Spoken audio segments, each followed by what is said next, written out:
మార్కెట్‌లో చాలా రకాల విగ్రహాలు దొరుకుతున్నాయి. అసలు ఏ విగ్రహం పెట్టుకొని పూజ చేయాలి? ఈ యొక్క విగ్రహాల దగ్గరికి వచ్చేటప్పటికి మనకి ఆగమ శాస్త్రము, అలాగే శిల్పశాస్త్రము ఇవన్నీ కూడా ఈ యొక్క విగ్రహారాధనలో మనకి విగ్రహ లక్షణము ఇవన్నీ కూడా మనకి విగ్రహారాధనలో ప్రత్యేకంగా తెలియచేయబడినవి. అంటే విగ్రహము డొల్లగా ఉండటము, అటువంటి విగ్రహాలు ఇప్పుడు మార్కెట్లో చాలా ఈ యొక్క రాయల్ కలెక్షన్ అని, ఈ యొక్క 3D విగ్రహాలని, ఇటువంటి అశాస్త్రీయమైనటువంటి విగ్రహాలన్నీ కూడా ఈ మధ్య బంగారం ధరలు, వెండి ధరలు ఇవన్నీ కూడా పెరుగుతూ ఉన్న నేపథ్యంలో మనకి రకరకాల విగ్రహాలు అంటే ఎటువంటి శాస్త్ర పరిజ్ఞానం లేకుండా ఉన్నటువంటి విగ్రహాలన్నీ కూడా మనకి ఇప్పుడు మార్కెట్లో లభిస్తూ ఉన్నాయి.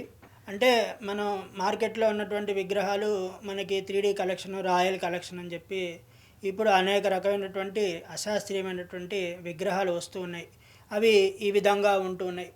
ఇవి ఎటువంటి విగ్రహ లక్షణము లేకుండా ఇవి కేవలం రేకులుగా, కొంచెం మందంగా రేకులుగా ఉండి మధ్యలో ఎటువంటి లోహము లేకుండా ఈ విగ్రహాలు వస్తున్నాయి. మనం సంపూర్ణంగా ఈ యొక్క విగ్రహం నందు ఈ యొక్క లోహం పరిపూర్ణంగా ఉండి ఆ యొక్క విగ్రహం సంపూర్ణంగా ఉండాలి. ఆ విగ్రహమునకు మళ్ళీ మంత్రశాస్త్ర ప్రకారంగా ఆ యొక్క అమ్మవారి యొక్క ముఖం కానీ, వినాయకుడి యొక్క ముఖం ఏ విధంగా ఉండాలి, అలాగే ఎటువంటి భుజములు అనగా చేతులు, కాళ్ళు ఏ విధంగా ఉండాలి, అవన్నీ సశాస్త్రీయంగా ఉన్నాయా లేవా అనేటువంటివన్నీ కూడా మనకి ఈ యొక్క ఫలితాలన్నీ కూడా చూపించడం జరుగుతుంది. అయితే ఇప్పుడు మనం లభించినటువంటి విగ్రహాలన్నీ కూడా మార్కెట్లో ఎటువంటివి అనగా ఇవి లోహము సంపూర్ణంగా లేకుండా కేవలం రేకుతో మాత్రమే ఈ యొక్క విగ్రహాలు ఉంటూ ఉన్నాయి. మనం కొంచెం విగ్రహంలో పసుపు నీళ్ళు పోస్తే మీకు తెలుస్తూ ఉన్నది, ఈ యొక్క పసుపు నీళ్ళు అన్నీ కూడా ఈ యొక్క విగ్రహంలోకి వెళ్ళిపోతున్నాయి. ఎందుకని అనగా ఇక లోహం సంపూర్ణంగా లేదు, కేవలం రేకుగా మాత్రమే ఉన్నది. కావున ఈ యొక్క విగ్రహంలోకి మన నీళ్లు ఎన్ని పోసినా కూడా వెళ్ళిపోతూ ఉన్నాయి. కావున మన ఇటువంటి ఆరాధనకి పనికిరానిటువంటి విగ్రహాలన్నీ కూడా మనం పూజా గదిలో ఉంచి ఇటువంటి విగ్రహాలని ఆరాధన చేయడం జరుగుతున్నది. ఇప్పుడు ధరలు పెరిగిపోయినాయి కాబట్టి ఇటువంటి విగ్రహాలన్నీ కూడా మార్కెట్లో విరివిగా లభిస్తూ ఉన్నాయి. కావున ఇటువంటి అశాస్త్రీయమైనటువంటి విగ్రహాలన్నీ కూడా పూజా గదిలో ఉంచి పూజ చేయరాదు. ఇటువంటివన్నీ కూడా కేవలం హాల్లో డెకరేషన్గా మాత్రమే అవి విగ్రహాలు పనికొస్తాయి, మనం ఆరాధన చేయుటకు ఏ విధంగా కూడా ఉపయోగపడవు. అయితే మనం ఇంట్లో ఎటువంటి పగిలిపోయినటువంటి దేవుడి ఫోటోలు కూడా మనం ఉంచుకోం కదండి ఇంట్లో. కాబట్టి ఆ విధంగా ఇంట్లో పగిలిపోయినటువంటి విగ్రహాలు, విరిగిపోయినటువంటి దేవుడి ఫోటోలు అవన్నీ కూడా ఏ విధంగా అయితే మనం ఉంచుకోకూడదో, అదేవిధంగా ఇటువంటి అశాస్త్రీయమైనటువంటి విగ్రహాలని కూడా పూజించడం ద్వారా కూడా మనకి సత్ఫలితాలు కలగవన్నమాట.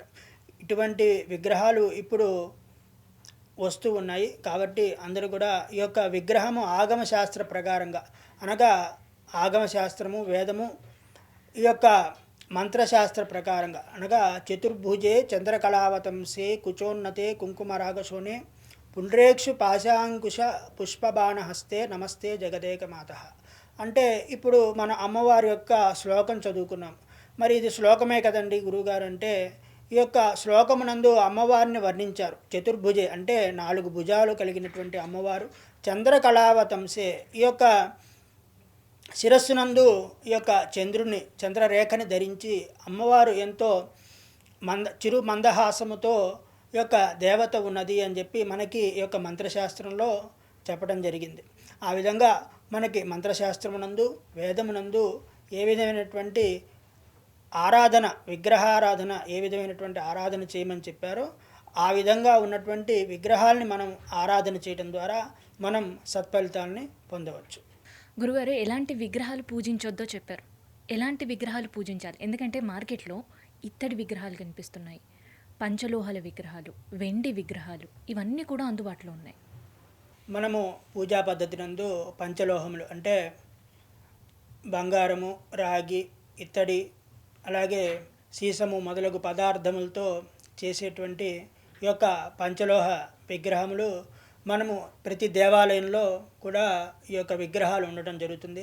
అవి సంపూర్ణంగా ఆగమ శాస్త్ర ప్రకారంగా ఆ యొక్క దేవాలయంలో మనం ఉత్సవాల్లో చూసిన కళ్యాణోత్సవాల్లో వీటన్నిటిలో కూడా పంచలోహ విగ్రహాలు, మనం ఎటువంటి పెద్ద దేవాలయానికి వెళ్ళినా కూడా, ఇటువంటి క్షేత్రములకు వెళ్ళినా కూడా ఆ యొక్క పంచలోహ విగ్రహాలని మనము చూడడం జరుగుతుంది. కళ్యాణాలు, అభిషేకాలు మొదలగు కార్యక్రమాలన్నింటిలో కూడా ఆ యొక్క విగ్రహాలు మనం చూడడం జరుగుతుంది. ఆ యొక్క పంచలోహ విగ్రహాల ప్రత్యేకత ఏమిటి అనగా, ఈ యొక్క పంచలోహ విగ్రహాలు మనకి చేత్తో తయారు చేయడం జరుగుతుంది.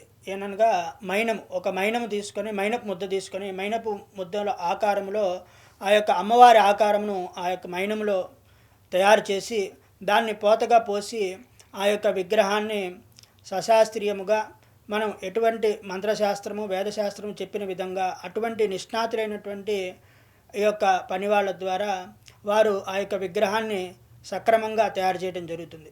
కాబట్టి ఈ యొక్క పంచలోహ మిశ్రితమైనటువంటి ఈ యొక్క విగ్రహాలను మనం దేవాలయాల్లో, గృహాల్లో కూడా ఎంతో భక్తి శ్రద్ధలతో పూజించడానికి అర్హమైనటువంటి విగ్రహాలు మనకి, అంటే శాస్త్ర ప్రకారంగా చేసేటువంటి వారి దగ్గర మనం తీసుకుంటే ఆ యొక్క విగ్రహాలు శాస్త్రీయంగా చేశారా, అమ్మవారు ముఖం ఏ విధంగా ఉండాలి, అలాగే స్వామివారి యొక్క ఆకారం ఏ విధంగా ఉండాలి, అలా వాటి యొక్క వేద ప్రమాణంతో చెప్పినటువంటి విధంగా ఆ యొక్క విగ్రహం ఉందా లేదా అనేటువంటిది తెలిసిన వాళ్ళ ద్వారా మనము ఈ యొక్క పండితుల ద్వారా మనం తీసుకుంటే అవి చక్కగా మనకి పూజకి ఉపయోగపడతాయి. అయితే మనము ఎప్పుడు కూడా చాలామంది పూర్వం నుంచి కూడా మనం వెండి విగ్రహాలన్నీ కూడా ఇంట్లో పెట్టుకొని పూజిస్తూ ఉంటాం. ఎందుకు అనగా, ఎవరైనా వచ్చినా, సత్యనారాయణ వ్రతం జరిగినా, మన ఇంట్లో ఏదైనా శుభకార్యం జరిగినా కూడా ఈ యొక్క వెండి విగ్రహాలని మనం అక్కడ పూజిస్తూ ఉంటే చాలా గొప్పగా ఉంటుందండి, చాలా గొప్పగా చూపించవచ్చు. ఈ యొక్క విగ్రహాలను చూసి అందరూ కూడా గొప్పగా భావన చేస్తారు అనేటువంటి ఆలోచన మనకు కలుగుతూ ఉంటుంది. అయితే ఈ యొక్క వెండి అనేటువంటి లోహము పితృదేవతలకి ప్రీతికరమైనటువంటిది. అలాగే మన పెద్దలు అందరూ కూడా, చాగంటి కోటేశ్వరరావు గారు కానివ్వండి, పెద్దలందరూ కూడా మనకి ఎన్నో రోజుల నుంచి మనకి చెప్తూ ఉన్నారు. ఈ యొక్క వెండిని విగ్రహ రూపంలో భావించి ఈ యొక్క వెండి విగ్రహాన్ని, ఆ యొక్క లోహాన్ని విగ్రహంగా పూజించరాదు, దాన్ని కేవలంగా ఈ యొక్క పితృదేవతా కార్యక్రమాలందు మాత్రమే ఆ యొక్క వెండి వస్తువును వాడాలి అని చెప్పడం జరిగింది. అయితే మనం ఏ దేవాలయానికి వెళ్ళినా, ఏ పుణ్యక్షేత్రానికి వెళ్ళినా ఎక్కడా కూడా వెండి విగ్రహాలు ఉండవు. ఎందుకు అనగా, వెండి పూజకి అర్హమైనటువంటి పదార్థము కాదు. కాబట్టి ఈ యొక్క వెండి విగ్రహాలని ఎటువంటి ఆగమ ప్రకారంగా నిర్మించినటువంటి ఏ దేవాలయం, అంటే ధ్వజస్తంభము, శిఖరము అన్నీ కూడా సక్రమంగా ఉన్నటువంటి దేవాలయము, దాన్ని ఆగమ ప్రోక్తంగా, ఆగమశాస్త్ర ప్రకారంగా నిర్మించినటువంటి దేవాలయంలో, ఆగమశాస్త్ర ప్రకారంగా అర్చన జరిగేటువంటి దేవాలయాల్లో ఎక్కడ కూడా మనకి వెండి విగ్రహాలు ఉండవు. కాబట్టి ఈ యొక్క వెండిని పితృదేవతా కార్యక్రమాలకి ఉపయోగపడేదిగా పెద్దలందరూ కూడా మనకి ఏనాటి నుండో చెప్తూ ఉన్నారు. మన యొక్క వేదశాస్త్ర ప్రమాణం కూడా ఆ యొక్క వెండి విగ్రహాలను మనం ఉంచి పూజించేటువంటి ఆచారము మనకి లేదమ్మా. ఈ యొక్క పంచలోహాలు ఆగమశాస్త్రముతో తయారు చేయబడినవి. అంటే ఆ చేసేవారికి కూడా శాస్త్ర పరిజ్ఞానము, ఆ యొక్క చేయగలిగినటువంటి నేర్పరిగా ఉన్నటువంటి వారు మాత్రమే ఈ యొక్క విగ్రహాలని సక్రమంగా మనకి చేయగలుగుతూ ఉంటారు. అయితే ప్రత్యేకంగా ఏంటంటే, పెద్ద విగ్రహాలు మనం ఇంట్లో ఉంచాం కాబట్టి ఈ విధంగా స్వామివారి ఎటు కూడా ఈ యొక్క రూపు, అంటే స్వామివారికి ఏ విధంగా ఉండాలి, ఆ యొక్క కాళ్ళు ఏ విధంగా ఉండాలి, స్వామివారి యొక్క ఏకదంతమును ఈ విధంగా ఈ యొక్క చేతిలో పట్టుకొని స్వామివారు ఏ విధంగా శాస్త్ర ప్రకారంగా, మంత్రశాస్త్ర ప్రకారంగా ఏ విధంగా ఉండాలో అవన్నీ కూడా ఆగమశాస్త్రం తెలిసినటువంటి వారు మాత్రమే చేయడం జరుగుతూ ఉంటుంది. అలాగే మనం ఇప్పుడు వినాయకుడిని చూసాము. అలాగే అమ్మవారు యొక్క విగ్రహం, అంటే ఇప్పుడు వసంత పంచమి, ఈరోజు వసంత పంచమి నందు ఈ యొక్క రాజశ్యామలాదేవి యొక్క నవరాత్రులు కూడా మనకు జరుగుతూ ఉన్నాయి.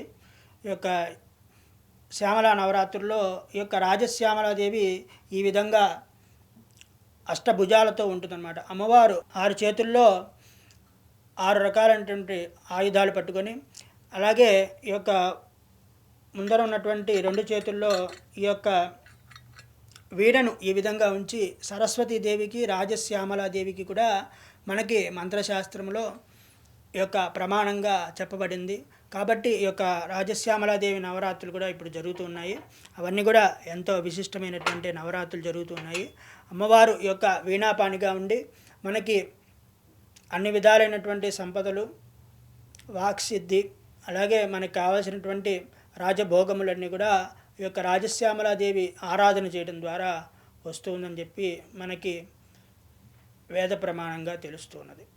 మరియు సీసము మొదలైన ఈ యొక్క 5 పదార్థంలో విశిష్టముగా చేసేటువంటి ఈ యొక్క విగ్రహాల్ని పంచలోహ విగ్రహాలు అంటారు. వాటిని ఎంతో నైపుణ్యంతో ఆ యొక్క ఆగమ శాస్త్రము తెలిసినటువంటి వారి ద్వారా ఈ యొక్క పంచలోహ విగ్రహాలు తయారు చేసి పూజించడం జరుగుతున్నది. ఆ యొక్క పంచలోహ విగ్రహాల్లో కూడా బయట సరిగ్గా చేయటం రానటువంటి వారు కూడా ఉన్నారు.